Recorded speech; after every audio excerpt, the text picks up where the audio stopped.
안녕하세요. 왕노무사입니다. 오늘은 해고되었을 때 어떻게 대처해야 하는지 순서대로 알려드리도록 하겠습니다. 초기 대응을 잘못하시는 분들이 굉장히 많은데 하루 이틀 지나고 나서 연락 주시는 건 괜찮지만 시간이 너무 오래 지나고 나서 연락을 주시면 대응이 어려운 경우가 많습니다. 그래서 해고되었다고 느꼈을 때 즉시 어떻게 대처하면 좋은지 행동 요령을 알려드리도록 하겠습니다. 첫 번째로 확인해야 할 것은 내가 정말 해고되었는지입니다. 법률적으로는 권고사직에 가까울 수 있지만 처음 당해보는 입장에서는 이거 나 해고당했다. 무조건 해고다. 이렇게 느끼실 수 있거든요. 실제로 상담을 해보면 해고당했다고 연락 주시는 분들 중에 대부분은 아직 해고된 상태가 아닙니다. 이런 경우에도 바로 상담을 받아서 아직 해고가 아니구나. 권고사직으로 될 수 있으니 이런 증거들을 더 모아야겠다.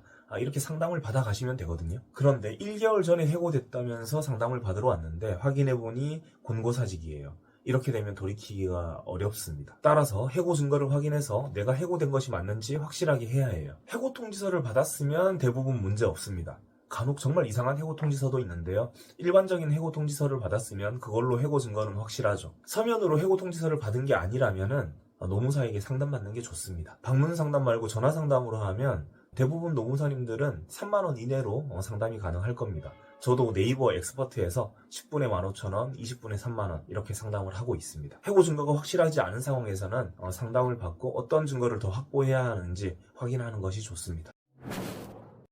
두 번째, 해고인 것이 확실하다면 부당해고 가능성을 확인해야겠죠. 먼저 5인 이상 사업장인지 확인해야 합니다. 식당 같은 곳에서 직원이 5명 있다고 5인 이상 사업장이 되지 않아요. 식당에서 직원이 5명이면 번갈아 가면서 쉬죠? 그럼 하루에 출근하는 사람은 5명이 안 된다는 거예요. 그렇게 되면 5인 미만 사업장이 됩니다. 요즘에는 사업장 쪼개기도 많아요. 사업장 쪼개기가 뭐냐면 실제로는 직원이 한 10명 되는데 쪼개놓은 거예요. 4명, 4명, 2명 이렇게 형식적인 법인을 더 만들어서 사람들을 쪼개놓는 건데 사실상 하나의 사업체라는 것을 증명할 만한 자료를 확보하고 퇴사하는 것이 좋습니다. 퇴사하고 나서 그런 자료를 확보하는 게 좀 어렵거든요.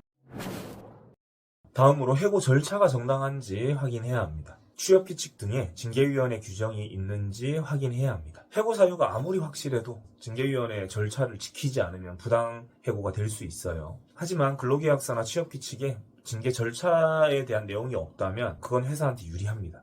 그래서 취업규칙에는 회사가 유리하려면 그런 규정을 안 두는 게 나은데 대부분 좀 규모 있는 회사에서는 징계위원회가 있고 징계위원회 절차 규정이 기재되어 있습니다. 확인해 보셔야겠죠. 다음으로 해고 사유가 정당한지 확인해야 하는데요. 해고 통지서를 받았죠. 해고 사유 1, 2, 3번 이렇게 쭉 있을 텐데 이것들을 방어할 만한 자료가 뭐가 있는지 그런 것들을 퇴사하기 전에 확보하시는 것이 좋은데요. 이건 노무사에게 상담을 받으시는 게 낫습니다. 내가 이 해고를 그냥 받아들일 거면 상담받을 필요도 없는데 이 해고를 받아들일 수 없고 법적 다툼을 해보겠다, 구제 신청 넣겠다라고 하면 이건 인생에 있어서 큰 일이죠. 해고 당해본 사람 많지 않죠. 그리고 부당해고 인정되면 적게는 1,000만원, 많게는 3,000만원 그 이상도 보상을 받기도 하는데 상담료 3만원 이 정도 아낄 일은 아닌 것 같습니다. 혼자 아무리 인터넷을 뒤지면서 공부를 하고 주변에 물어보고 해도 노무사에게 상담받는 게 제일 낫습니다. 전문가니까요. 상담을 받아본 후에 구제 신청할지 말지 결정하는 게 좋겠죠. 다음 세 번째, 수습해고나 계약 만료. 특이한 해고건에 대해 말씀드리겠습니다. 수습기간 중에 본채용이 거부되거나 계약기간이 만료되었을 때 계약기간 만료 통보를 받게 되면 이 경우에도 부당해고 구제 신청은 가능합니다. 가능한데 일반 해고 사건에 비해서 난이도가 많이 올라갑니다.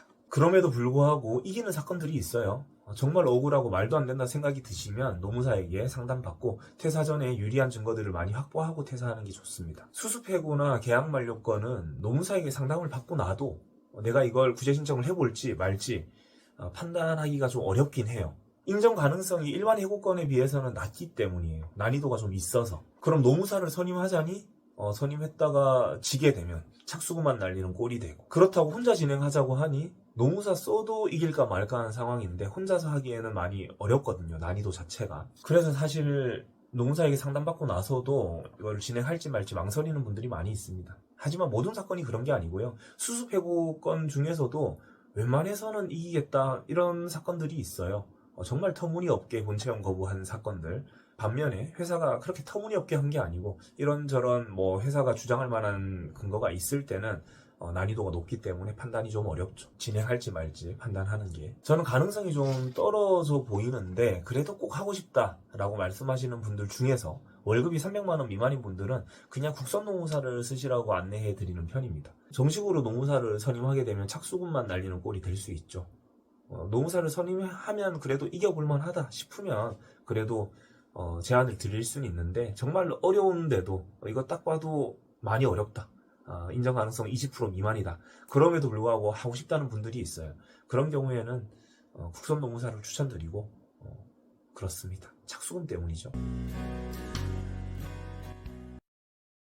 네, 오늘은 여기까지 알아보도록 하겠습니다. 해고 사건은 해고 존부, 5인 이상인지 해고 절차, 해고 사유 이런 것들 잘 확인하고 증거 확보할 거 확보하고 퇴사하시는 것이 좋습니다. 늦어도 해고되고 하루 이틀 안에 연락을 주셔야 대응이 가능합니다. 너무 늦게 2주 정도 지나서 한 달 지나서 연락 주시면 너무 아쉬운 상황들이 많이 발생해요. 그럼 다음 시간에 또 만나요.